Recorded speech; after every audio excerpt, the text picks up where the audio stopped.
हम पूजा पाठ के समय जब लड़ाई झगड़े होते हैं तो उसको कैसे रोक सकते हैं, किन कारणों से यह हो रहा है और किस प्रकार हम इसको रोक करके नेगेटिव एनर्जी को नष्ट करके पॉजिटिव एनर्जी को बढ़ा सकते हैं। आज इसी पर चर्चा करेंगे। कुछ मित्रों ने मुझसे इस पर पूछा था, इसीलिए आज ये वीडियो बनाना आवश्यक हो गया है। तो कृपया पूरा देखिए और लाइक, कमेंट और शेयर जरूर कीजिए। नमोस्तुते महामाये मातंगी मुंडेश्वरी सर्वकष्ट हरे देवी भक्ति मुक्ति प्रदायिनी धर्मारण्ये स्थिता देवी विद्यारण्ये संस्थिता रक्ष रक्ष महादेवी मोर कुलोधारिणी धर्मारण्ये तीर्थ स्थाने संस्थिता भवतारिणी दुष्ट कर्णाट की धाता श्यामला रूप धारिणी मोर जनहा वंदिता मातंगी मोर कुले कृपा करो सिद्धि बुद्धि प्रदे देवी अष्टादश भुजधारिणी। सभी से सविनय निवेदन है, चैनल को सब्सक्राइब करें, शेयर अवश्य करें।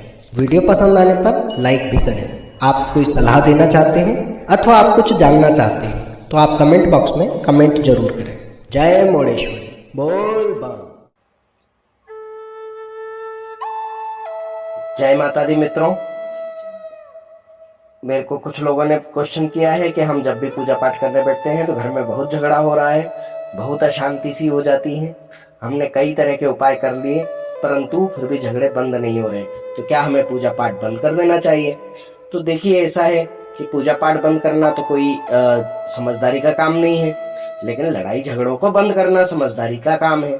तो इसमें कहीं ना कहीं फिर आप ही गलत हैं। अगर आप विभिन्न उपाय करने के बाद भी लड़ाई झगड़े नहीं रोक पा रहे हैं तो सारा दारोमदार आपके ऊपर है, क्योंकि पूजा पाठ भी आप ही को करना है और लड़ाई झगड़ों को शांत भी आप ही को करना है।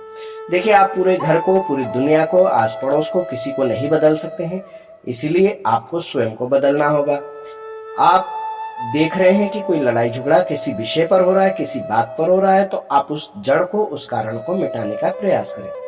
कोई सामग्री नहीं मिल रही है इसलिए उस बात को पूछने पर वाद विवाद हो रहा है, तो उस सामग्री को आप स्वयं संभाल कर रखें, एक दिन पहले से तैयारी कर दें या आप पूजा करने पर बैठने से पहले तैयारी कर दें।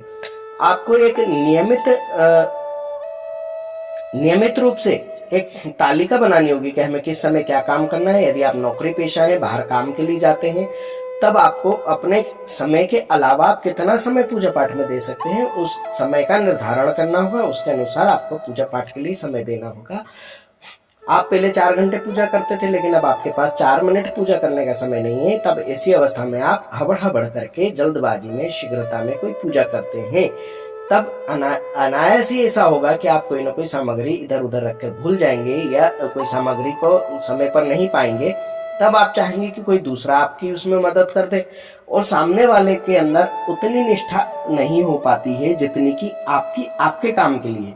वो स्वयं पूजा करेंगे तो हो सकता है आपसे अधिक निष्ठा से करते हो, अधिक लगन से करते हो, परंतु ये सेवा आपकी है तो इसमें आपको ही पता है कि आपको क्या करना है। अगले बंदे को आपकी सेवा के बारे में, आपकी भावना के बारे में नहीं पता है। आप उन्हें लाख कहें, वे पूरा नहीं कर पाएंगे। तब ऐसी स्थिति में विवाद होना आवश्यक हो जाता है, आवश्यक रूप से विवाद होते ही हैं। तब आप उन विवादों को शांत करने के लिए अपनी तैयारी स्वयं करें। दूसरी चीज, आपके पास अगर समय नहीं है तो आप भक्ति हृदय से करें। ये सारे आडंबरों की फिर आपको आवश्यकता ही नहीं पड़ेगी। ये हम शरीर व्यर्थ ना बैठे, उसके लिए हम सारे कर्मकांड, आयोजन आदि करते हैं। हाथ में कोई चीज लेकर के बैठते हैं या हम आसन पर बैठते हैं। आप आसन पर बैठिए, 5 मिनट मन से, बिना किसी सामग्री, बिना किसी चीज के। आपको अगर माला करना है तो मात्र माला कीजिए, चालीसा पढ़ना है तो चालीसा पढ़िए, अथवा आप मानसिक कोई मंत्र का जाप करते हैं तो आप वो बैठ के करिए, परंतु शांति से कीजिए। आपको किसी सामग्री, अन्य सामग्रियों की आवश्यकता रखनी ही नहीं चाहिए, क्योंकि आपके पास समय नहीं है। हम पूजा पाठ अपने मन की शांति, अपने हृदय की शांति और अपने आध्यात्मिक उन्नति के लिए करते हैं। यदि हम सारा कुछ लड़ाई झगड़े, व्यर्थ की बकवाद आदि में लगा देंगे, तब हम पूजा पाठ आदि कब करेंगे? कब हम अपनी आध्यात्मिक उन्नति के शिखर पर पहुंचेंगे? आप स्वयं मुझे ही देख लीजिए, मुझे वीडियो बनाने का ही समय नहीं मिल पा रहा है। तब अगर क्या मैं उल जलूल अनसंड विषयों पर वीडियो डाल दूं, यथा तथा कुछ भी तैयार करके डाल दूं कि नहीं मुझे तो नियमित डालना ही है? नहीं, ऐसा नहीं हो सकता। हमें समय की उपलब्धता के अनुसार सही विषय का चुनाव करके सही बात को रखना होगा। तभी तो ना आप लोग देखेंगे। तो वही चीज है कि जब आप पूजा पाठ भक्ति आदि करते हैं, सब जब हृदय से करते हैं, तब हृदय की पुकार ऊपर जाती है। आप भले ही रोज 24 घंटे में से 20 घंटे आप भगवान के सामने बैठे रहे, लेकिन मन सिर्फ 4 मिनट लग रहा है तो 4 मिनट ही ऊपर के खाते में काउंट होंगे। ये मान के आप चलिए। आपकी जितनी आय है, जितनी ऊर्जा है, जितनी भक्ति और शक्ति की प्रबलता आपने ऊर्जा संचित की है, बस वही जुड़ रही है और बाकी सब तो आपका व्यर्थ जा रहा है। यदि आप क्रोध कर रहे हैं, आप अशांति मन में धारण कर रहे हैं, तब आपकी ही ऊर्जा नष्ट हो रही है। इसमें आपके घर के बाकी सदस्यों का, आपके अड़ोसियों पड़ोसियों का, आपके सह कर्मियों का कोई भी नुकसान नहीं हो रहा, नुकसान आपका ही हो रहा है। तो अब आपको समझ में आया होगा कि सबसे बड़ी जड़ हम खुद होते हैं। किसी भी झगड़े के लिए, कोई भी नेगेटिव एनर्जी को बल देने के लिए, कोई भी नेगेटिव एनर्जी को एक आधार चाहिए होता है। आपने देखा होगा कोई भी हम भवन बनाते हैं, चाहे हम अच्छा बनाए, चाहे बुरा बनाए, चाहे कच्चा बनाए, चाहे पक्का बनाए, उसको एक आधार की आवश्यकता होती है। हम भवन को हवा में नहीं लटका सकते, हमें उसे जमीन पर बनाना होता है और एक ठोस जमीन पर बनाना होता है। वही चीज यहाँ है। अगर आप आध्यात्मिकता की उन्नति के लिए कोई ऊर्जा पिंड का निर्माण कर रहे हैं, आप अपने अंदर शक्तियों का समागम करना चाहते हैं, तो उसके लिए आपको सुपात्र तो बनना ही होगा, आपको अपना आधार मजबूत करना होगा। तब आप देखिए आपके घर में लड़ाई झगड़े धीरे धीरे स्वतः ही शांत होने लगेंगे। उसका रीजन है कि आप पूजा पाठ के समय किसी अन्य बातों पर ध्यान न दें, किसी और की बातों पर ध्यान न दें। आप सिर्फ अपने काम से काम रखें। कोई कुछ भी बोल रहा है बोलने दें, कोई कुछ भी कर रहा है करने दें। हाँ, मैं ये नहीं कहता हूँ कि आप भगवान का अवतार हैं या आपके अंदर कोई विशेष शक्ति है या मुझ में कोई विशेष शक्ति है, और अगर कोई कुछ बात हमको हमारे मन की इच्छा के विरुद्ध करता है तो हमारा मन उद्विग्न नहीं होगा। ऐसी उद्विग्नता को तो शांत करने का प्रयास ही साधना है। हमें यही तो करना है, रोज इसी का अभ्यास करना है। भगवान की कृपा तो स्वतः ही आती जाती है और स्वतः ही आने लगती है, शुरू दिन से ही आने लगती है। लेकिन हम जैसे जैसे अपने आप को परिवर्तित करते हैं, तब वह कृपा हमें स्पष्ट रूप से दिखाई देती है।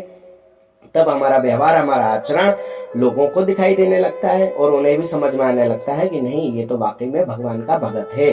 तब जा करके ना वो आपकी बात सुनना शुरू करेंगे। वो देखते हैं कि ये तो खुद ही शांत चित्त नहीं है, ये इसके पूजा तो मात्र दिखावा है, तभी तो ये बात बात पे झगड़ा करते हैं, बात बात पे क्रोध करते हैं। जबकि वो हम जानते हैं कि क्रोध हमें क्यों आ रहा है, किस लिए आ रहा है। देवी देवताओं के गण, जिनकी भी हम आराधना पूजा करते हैं, उनके गण, वे किसी भी चीज की कमी को देख करके उद्विग्न हो जाते हैं। पर हमें उनकी उद्विग्नता को शांत करने की जवाबदारी भी हमारी ही है।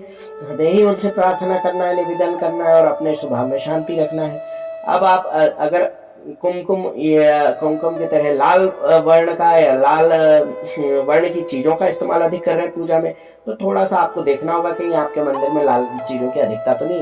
देवी का श्रृंगार तो लाल होगा ही, परंतु क्या आपकी दृष्टि के सामने लाल रंग अधिक आ रहा है, बार बार आ रहा है, तब आपकी क्रोध है। तब आपको अपनी पत्रिका आदि में देखना होगा, शायद मंगल या राहु का कोई दोष आ रहा हो। इसी कारण ये चीजें होती हैं, तो उससे भी क्रोध बढ़ता है। आपको देखना होगा कि आप लाल रंग का प्रयोग थोड़ा कम कर दें, आप अन्य चीजों सामग्रियों का इस्तेमाल करें, और हो सके तो कोई सामग्री का, जैसा कि मैंने वीडियो के शुरू में कहा, कोई सामग्री का आप इस्तेमाल ही ना करें। आपका क्रोध अपने आप धीरे धीरे जाने लगेगा। आप करके तो देखिए। जय मोड़ेश्वरी, बोल बम। ओम मणिक्यमणामक्लालयन्तीं मदालसां मंजुलवाग्विलासां महेन्द्रनीलं द्युतिकोमलांगी मतं कन्या मनसा स्मरामि।